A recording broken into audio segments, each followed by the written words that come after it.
Assalamualaikum guys, welcome to Follow BMX YouTube channel. Jadi episod kali ni kita nak teruskan lagi dengan video-video tutorial. Kita nak belajar trik cyclone. Trik ni sangat mudah.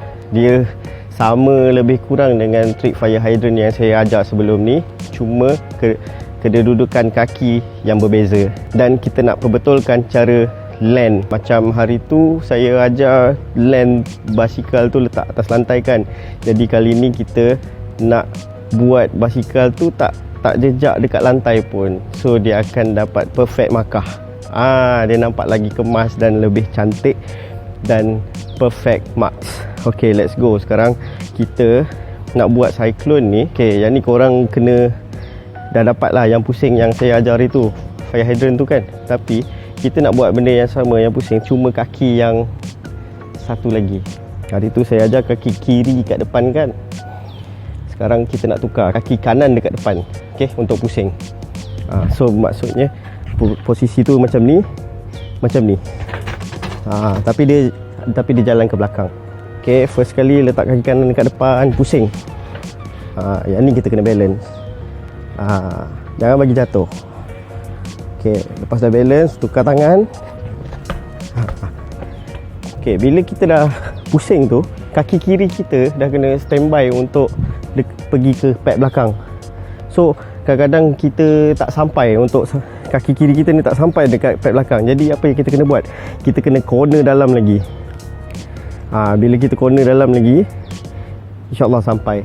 So kalau kita buat keadaan basikal kita, posisi basikal kita ni straight macam ni, mungkin tak sampai macam tu. Jadi kita kena pusing sikit handle, dia baru sampai. So dia akan jadi pusing lah, bulat. Dia akan jadi bulat, macam ni. Kita belajar balance dia, macam ni. First kali kaki kanan kat depan. Okay, posisi macam ni. Okay, macam ni. Lepas tu kita pusing terus ambil pad belakang. Lepas tu tukar tangan, lompat. Senang je guys je ni. Yang ni tak sampai seminggu lah kalau korang belajar hari-hari kan, boleh dapat. Jom kita try lagi.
Ni kita boleh flip handle terus.